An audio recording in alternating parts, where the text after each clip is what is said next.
కొంచెం డిఫరెంట్ రెసిపీయే. అంటే మనం ఫిష్తో పులుసు ఇవన్నీ పెట్టుకుంటుంటాం. ప్రత్యేకంగా ఎగ్ కాకుండా మనం బుర్జీ కైండ్ ఆఫ్ ఎప్పుడు ప్రిపేర్ చేసుకోలేదు కాబట్టి ఈరోజు కొంచెం డిఫరెంట్గా చేస్తారంటే చూద్దాం. దీనికి కావాల్సిన పదార్థాలు అంటే ఇప్పుడు చూడండి. ఫిష్ బుర్జీకి కావాల్సిన పదార్థాలు: బోన్లెస్ ఫిష్, ఉప్పు, పసుపు, నూనె, జీలకర్ర, కరివేపాకు, అల్లం వెల్లుల్లి పేస్ట్, పచ్చిమిర్చి, కొత్తిమీర, గరం మసాలా, మిరియాల పొడి. ఫిష్ బుర్జీకి కావాల్సిన పదార్థాలు చూసాం కదండి. ప్రాసెస్లోకి వెళ్ళిపోదాం. ఓకే, ఈజీ రెసిపీయే చెప్పాలంటే కదా. మీరు ఉడకబెట్టి కూడా తీసుకొచ్చేసినట్టున్నారు.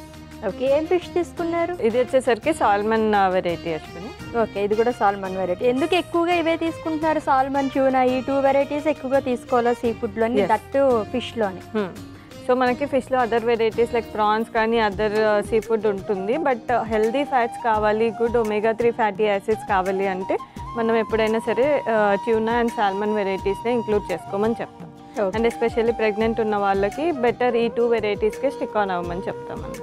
సో ఫిష్ బుర్జీ చేస్తున్నారు కాబట్టి ఏ టైంలో తీసుకోవచ్చు? ఇది దేంతో బాగుంటుంది? ప్రిఫరబుల్లీ రోటీస్తో బాగుంటుంది. లేదు అంటే మనం రైస్తో కూడా తీసుకోవచ్చు. బగారా రైస్ అలా చేసుకుంటాం కదా, సో దాంతో కూడా తీసుకోవచ్చు.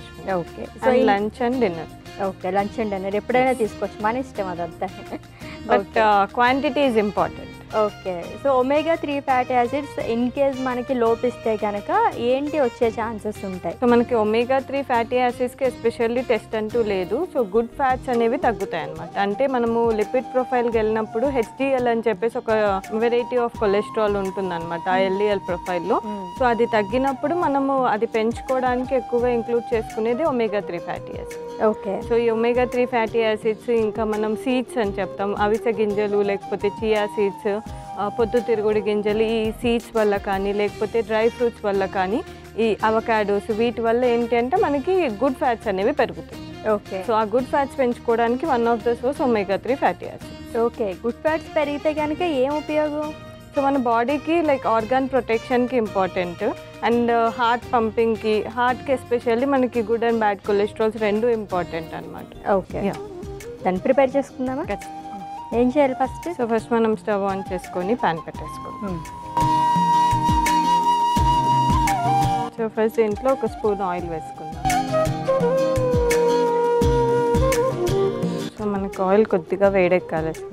ఇన్ కేస్ దీంట్లో కావాలనుకుంటే మనం ఉల్లిపాయలు, స్ప్రింగ్ ఆనియన్స్ అలాంటివి కూడా యాడ్ చేసుకోవచ్చు. వెజిటేబుల్స్ కావాలనుకుంటే బ్రోకలీ కానీ చిన్నగా చాప్ చేసేసుకొని యాడ్ చేసుకుంటే కూడా మంచిది. ఓకే, సో వీక్లీ ఒక 2 టైమ్స్ తీసుకుంటే మంచిది అన్నారు కదా. సో ఇన్ కేస్ ఎక్కువగా తీసుకుంటే ఏమన్నా నష్టం ఉందా? గుడ్ ఫుడ్ కూడా ఎక్సెస్ తీసుకోవడం వల్ల దానివల్ల కూడా మన బాడీకి ఎక్సెస్ క్యాలరీస్ అయిపోయి అది కూడా మనకి ఫ్యాట్ లాగా కన్వర్ట్ అవుతుంది. ఓకే, సో ఏదైనా సరే లిమిటెడ్గా తీసుకోవాలి. దాంట్లో మనం చికెన్ కూడా 1 or 2 చెప్తాము, ఫిష్ కూడా 1 or 2 చెప్తాము.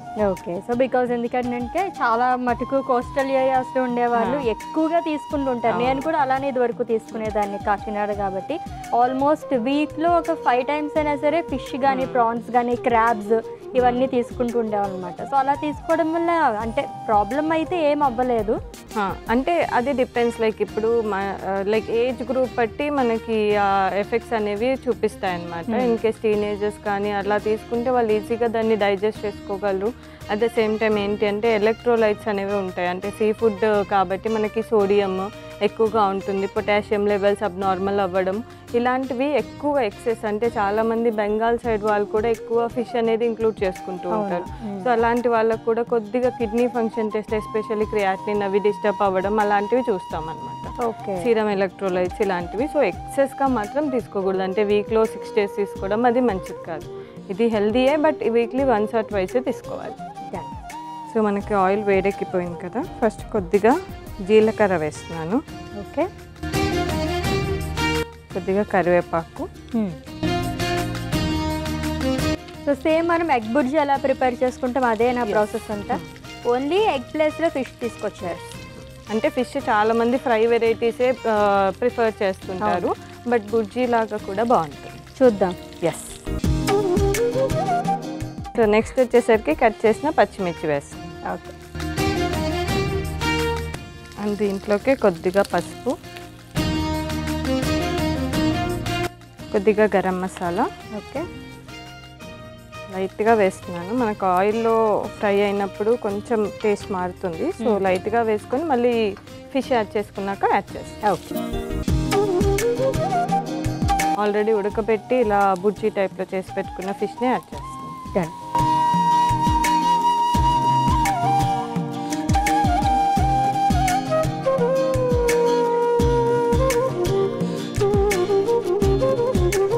సో దీంట్లో కొద్దిగా తెల్ల మిరియాల పొడి, కొద్దిగా గరం మసాలా, కొద్దిగా అల్లం వెల్లుల్లి పేస్ట్. ఓకే.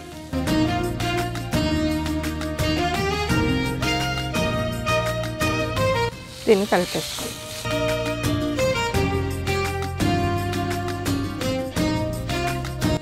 వేస్తే వేస్తారు.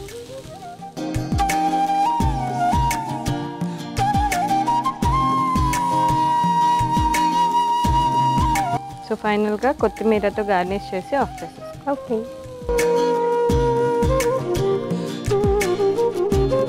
ఇట్స్ ఎ మ్యాండేటరీ ఇంగ్రీడియంట్స్ అన్నిట్లోకి కదా. సో మన రెసిపీ రెడీ అయిపోయింది అశ్విని. సర్వింగ్ బౌల్లో తీసేస్తాం.